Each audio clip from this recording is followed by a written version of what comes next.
Hello student, कैसे हैं आप सब। एक बार पुनः आप सभी का आपके अपने चैनल शिव कोचिंग क्लासेस पर स्वागत है। क्लास 12 फिजिक्स एनसीईआरटी चैप्टर 5 पे एक महत्वपूर्ण क्वेश्चन आज आपको समझाने वाला हूं। चुंबकीय द्विध्रुव की चुंबकीय क्षेत्र में स्थितिज ऊर्जा का व्यंजक।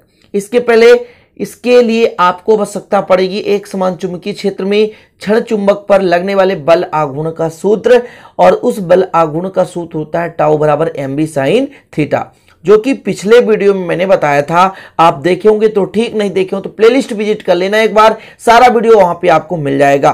तो आज का क्वेश्चन है, चुंबकीय क्षेत्र पर एक आपके पास चुंबकीय द्विध्रुव है और उस पर स्थितिज ऊर्जा कितना लग रहा है उसकी गणना करनी है। ठीक है मेरे प्यारे भाइयों, जो भी आप इस वीडियो को देख रहे हैं तो अच्छे से तैयार कर लेना, बिल्कुल सिंपल तरीके से आपको समझाऊंगा। ठीक है, तो सबसे पहले छोटा सा डायग्राम आपको बनाने की जरूरत है कि मान लेते हैं एक आपके पास क्षण चुंबक है, किसी चुंबकीय क्षेत्र पे रखा हुआ है जिसका ध्रुव प्रबल स्मॉल m है, उसकी लंबाई 2l है और उसका चुंबकीय आघूर्ण कैपिटल M है। Clear student. तब उस पर जो एक बल आघूर्ण लगेगा उसका सूत्र होता है tau equal mv sin theta. चलिए तो स्टार्ट करते हैं। पहले स्थितिज ऊर्जा की परिभाषा समझ लीजिए। चुंबकीय द्विध्रुव की स्थितिज ऊर्जा उसे किसी मानक स्थिति से वर्तमान स्थिति तक घुमाने में किए गए कार्य के बराबर होता है। कुल मिलाकर के चुंबकीय द्विध्रुव को मानक स्थिति से वर्तमान स्थिति तक लाने में जितना कार्य करना पड़ता है उसे उसकी स्थितिज ऊर्जा कहते हैं। एक आपके पास चुंबकीय द्विध्रुव है स्टूडेंट, उसको हम मानक स्थिति मानते हैं 90 डिग्री 0 डिग्री जो भी मान लो, उसे वर्तमान स्थिति मतलब विद्युत चुंबकीय क्षेत्र के समानांतर चुंबकीय क्षेत्र के समानांतर लाने में जितना कार्य करना पड़ेगा उसे कहेंगे स्थितिज ऊर्जा। क्लियर, समझ गए कि आपके पास एक क्या स्टूडेंट चुंबकीय द्विध्रुव है, वो किसी भी चुंबकीय क्षेत्र पे रखा हुआ है, उसे मानक स्थिति पर, मानक हमने मान लिया, मानक स्थिति से वर्तमान स्थिति तक लाने में जो कार्य करना पड़ेगा प्यारे भाइयों उसे हम कहेंगे स्थितिज ऊर्जा। ये डायग्राम बना हुआ है, डायग्राम के हिसाब से समझे। मैं मान के चलता हूं यहां पर लंबवत एक चुंबकीय द्विध्रुव रखा हुआ है, ठीक है ना। उस चुंबक को इस चुंबकीय क्षेत्र के समानांतर लाने में कुछ ना कुछ कार्य करना पड़ेगा और इस कार्य को ही स्टूडेंट हम क्या कहेंगे स्थितिज ऊर्जा। तो मान के चलते हैं कि यहां पे एक चुंबकीय द्विध्रुव आघूर्ण आपके पास कैपिटल M है, एक चुंबकीय क्षेत्र पर एक जो चुंबकीय द्विध्रुव को है रखा गया है, ठीक है ना, और जो कि चुंबकीय क्षेत्र के साथ थीटा कोण बनाता है। तब इसमें स्टूडेंट आप कह सकते हो कि एक बलयुग्म आघूर्ण काम कर रहा है, मतलब घुमाने का प्रयास कर रहा है। देखिए बलयुग्म क्या है, बलयुग्म किसी भी आपके पास एक क्षण चुंबक है, किसी भी क्षण चुंबक में दो बल कार्य करे जो एक दूसरे के विपरीत हो और उसे घुमाने का प्रयास करे। जैसे ये पेन ले लो आप, पेन में एक बल नीचे की ओर एक बल ऊपर की ओर लगाओगे तो ये क्या करेगा, पेन घूमने का प्रयास करेगा। तो इसमें दो बल लग रहे हैं तो युग्म बल दो लग रहे हैं तो इसलिए युग्म में कहा मैंने। आघूर्ण मतलब घुमाने का प्रयास कर रहा है, समझ रहे ना। तो ये क्षण चुंबक है, इसकी मानक स्थिति से वर्तमान स्थिति तक मतलब 0 डिग्री तक लाने में कितना कार्य करना पड़ रहा है उसे हम कहेंगे स्टूडेंट क्या, उसका स्थितिज ऊर्जा। कंप्लीट। चलिए तो माना चुंबकीय द्विध्रुव आघूर्ण है आपके पास एक कैपिटल M का, एक चुंबकीय द्विध्रुव है जिसे चुंबकीय क्षेत्र B में रखा हुआ है। आपका जो चुंबकीय द्विध्रुव आघूर्ण है, यहां पर जो द्विध्रुव है वो चुंबकीय क्षेत्र के साथ थीटा कोण बनाता है, ठीक है ना। तब इस पर दो बल कार्य कर रहे हैं जो कि बलयुग्म का निर्माण करते हैं, ठीक है। चलिए माना यहां पर व्यंजक में आपको लिखना है कि माना चुंबकीय आघूर्ण M का एक चुंबकीय द्विध्रुव एक समान चुंबकीय क्षेत्र B में स्थित है। किसी क्षण, ये क्षण नहीं है स्टूडेंट, ऐसा होना चाहिए, ठीक है ना। किसी क्षण मतलब किसी समय पर M क्षेत्र B के साथ कोण थीटा बनाता है, ठीक है ना।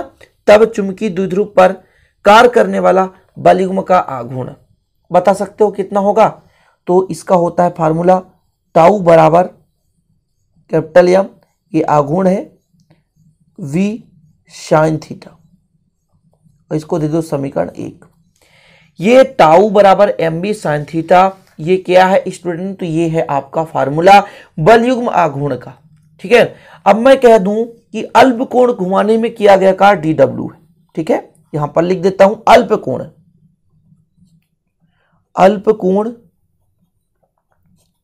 घुमाने में किया गया कार्य। अल्प कोण मतलब जैसे मैं कह दूं अल्प कार्य अल्प कोण के लिए अल्पकार होगा।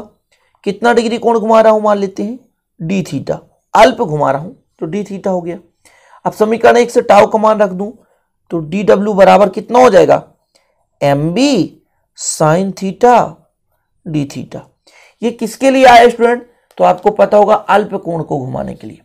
अब यदि हम कह दें कि द्विध्रुव को अपन थीटा 1 से थीटा 2 तक घुमा रहे हैं, कहां से स्टूडेंट, थीटा 1 से थीटा 2 तक घुमाने में किया गया कार्य, मतलब मानक स्थिति से वर्तमान स्थिति कर रहे हैं ना, मानक स्थिति से वर्तमान स्थिति, तो मानक स्थिति कुछ भी मान सकते हैं स्टूडेंट।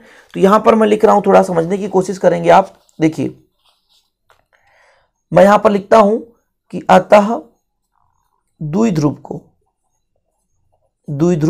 को कहां से, थीटा 1 से कहां तक, थीटा 2 तक घुमाने में किया गया कार्य। देखिए यदि अल्प क्षेत्र का दिया हुआ है कार्य और हमको विस्तृत निकालना है, बड़े क्षेत्र का निकालना है, तो हमेशा क्या करना पड़ता है, समाकलन।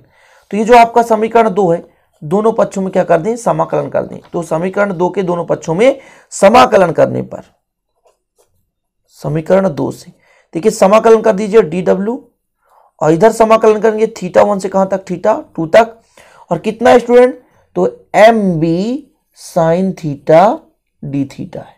इतना कंप्लीट। डी डब्ल्यू का समाकलन डब्ल्यू होता है, डी डब्ल्यू का समाकलन डब्ल्यू होता है, तो यहां पर डब्ल्यू कर दें। अब यहां पर जो कांस्टेंट है उसे बाहर ले लो, जैसे एम बी कांस्टेंट है, थीटा 1 से थीटा 2 तक साइन थीटा डी थीटा हो गया। चलो आगे बताओ कितना हो जाएगा, तो यहां किया गया कार्य डब्ल्यू ही रहेगा, एम बी तो एम बी रहने दें। साइन थीटा का जो आपका समाकलन होता है वो होता है माइनस कॉस थीटा। क्या होता है, माइनस कॉस थीटा, थीटा 1 से थीटा 2 तक। क्या होता है स्टूडेंट, यदि आप मैथ्स के होंगे तो पहले अपर लिमिट रखा जाता है, फिर लोअर लिमिट, बीच में माइनस करके। तो एम बी हो गया, पहले अपर लिमिट रखो तो कॉस थीटा 2, फिर minus lower limit, upper limit फिर माइनस लोअर लिमिट। कितना हो जाएगा मेरे प्यारे भाइयों, तो एम बी हो जाएगा यहाँ पे, और देखिए ये माइनस माइनस प्लस हो जाएगा, तो इसको पहले लिख लेता हूं, cos theta 1 minus cos theta 2। ये डब्ल्यू है, किया गया कार्य है। अब देखिए थोड़ा समझने की कोशिश करना, आपको क्या निकालना है मेरे भाइयों, स्थितिज ऊर्जा। तो एक प्रकार से ये भी स्थितिज ऊर्जा ही है, एक प्रकार से ये भी स्थितिज ऊर्जा ही है, ठीक है ना। लेकिन यदि मान लेता हूं कि माना, यहां पर माना मान के चलते हैं कि थीटा 1 कितना था, 90 डिग्री, फिर हम कहां तक घुमा रहे हैं, 0 डिग्री तक, या कि मान लेते हैं थीटा डिग्री, थीटा 2 बराबर थीटा है, ये वर्तमान स्थिति है, ये क्या है, वर्तमान स्थिति, ठीक है। तो कितना हो जाएगा, ध्यान दीजिएगा मैंने क्या कहा, थीटा 1 बराबर 90 डिग्री, ये मानक स्थिति मान लिया, इसको आप लिख लें यहां पर मानक स्थिति। क्या कर लिया आपने, मानक स्थिति, और ये वर्तमान स्थिति। चलिए वैल्यू पुट करिए, कितना हो जाएगा, W बराबर, इसको आप समीकरण 3 दे दीजिए, W बराबर कितना हो जाएगा, एम बी, ठीक है, कॉस थीटा 1, थीटा 1 का मान कितना डिग्री, 90 डिग्री, तो कॉस 90 डिग्री हो गया, माइनस यहां पर कॉस थीटा 2, मतलब कितना हो जाएगा, कॉस थीटा हो गया, कंप्लीट। कॉस 90 का मान कितना होता है, कॉस 90 का मान होता है 0,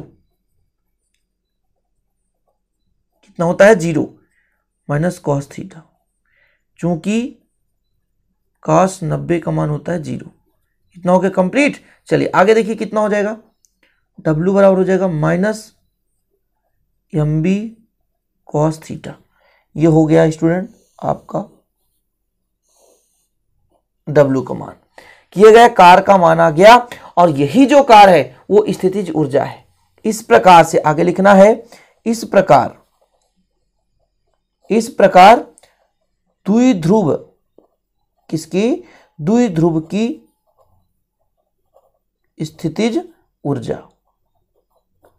द्विध्रुव की स्थितिज ऊर्जा कितनी हो जाएगी, तो U, किसकी, U इक्वल हो जाएगा माइनस एम बी, कोष्टक रख दो स्टूडेंट, कितना आपके पास, दोनों लिख लो, cos theta 1 minus cos theta 2, एक तो ये हो सकता है और दूसरा हो सकता है U बराबर माइनस एम बी, यहां पर आपके पास, सॉरी यहां पे माइनस नहीं था, यहां पे था स्टूडेंट कॉस थीटा, तो दोनों हो सकते हैं, ये दोनों हो सकते हैं, ध्यान देना है आपको, दोनों हो सकते हैं, ठीक है ना।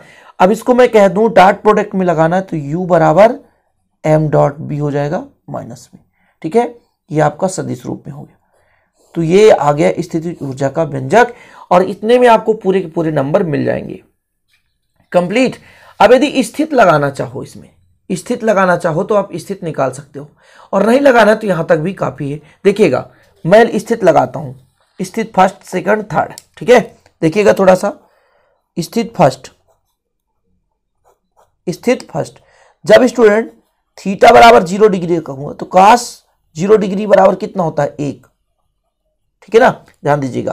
तब टाउ बराबर कितना हो जाएगा माइनस mb, cos 0 डिग्री मतलब माइनस mb। ये न्यूनतम है, ऋणात्मक का मतलब होता है न्यूनतम, ऋणात्मक का मतलब क्या होता है, न्यूनतम मान होता है। कंप्लीट। स्थित ये फर्स्ट था, स्थित सेकंड लगा देते हैं। जब थीटा का मान 90 डिग्री हो, बताओ कितना हो जाएगा, तो कितना हो जाएगा tau equal minus mb cos 90 degree मतलब कितना हो गया 0 आ गया। न्यूनतम माइनस mb है, 0 है, ठीक है ना, 0 है मतलब ये मानक स्थित है। क्या है स्टूडेंट, मानक स्थित, समझ रहे, मानक स्थित मैंने मान लिया। चलिए अब एक स्थित थर्ड था, स्थित थर्ड आप लगा दो कितना, कि जब थीटा बराबर 180 हो, थीटा बराबर 180 हो तो बताओ भैया टाउ बराबर माइनस mb cos 180, और cos 180 का मान जानते हैं कितना होता है, -1 होता है। तो टाउ का मान हो गया mb, जो कि कौन सा मान है, अधिकतम मान है, ठीक है ना। मतलब 0 डिग्री होगा तो न्यूनतम होगा, और 180 डिग्री पर अधिकतम स्थितिज ऊर्जा का मान आ रहा है। तो ये कंडीशन आपने लगा दिया। कंडीशन लगाने का मतलब है आपने व्यंजक के लिए प्लस पॉइंट कर दिया, समझ रहे स्टूडेंट। तो 0 डिग्री कब बनेगा, जब चुंबकीय जो द्विध्रुव है वो क्षेत्र के साथ समानांतर होगा तो 0 डिग्री बनेगा, समझ रहे। 90 डिग्री मतलब लंबवत होगा, ठीक है, और 180 का मतलब क्या है, समानांतर है, लेकिन इस पर स्थितिज ऊर्जा अधिकतम होगी, अस्थायी संतुलन में होता है। कंप्लीट। तो इस प्रकार से ये आज का महत्वपूर्ण क्वेश्चन कंप्लीट हो चुका है। और बहुत सारे बच्चों का कहना रहेगा कि सर गले में खराश है, तो ऑफलाइन क्लास के कारण गले में खराश आ जाती है, और आप लोगों के लिए वीडियो बनाना जरूरी होता है, इसलिए वीडियो शूट करता हूं। तो प्लीज आप इसे समझने की कोशिश करें, और अच्छा लगे तो लाइक जरूर कर देना मेरे भाइयों, प्लीज दोस्तों के साथ शेयर कर देना, नहीं तो चैनल को सब्सक्राइब भी कर लेना, साथ में बेल आइकन भी प्रेस कर लेना। मिलते हैं अगले वीडियो में इसी प्रकार नए टॉपिक के साथ, तब तक के लिए जय हिंद, वंदे मातरम।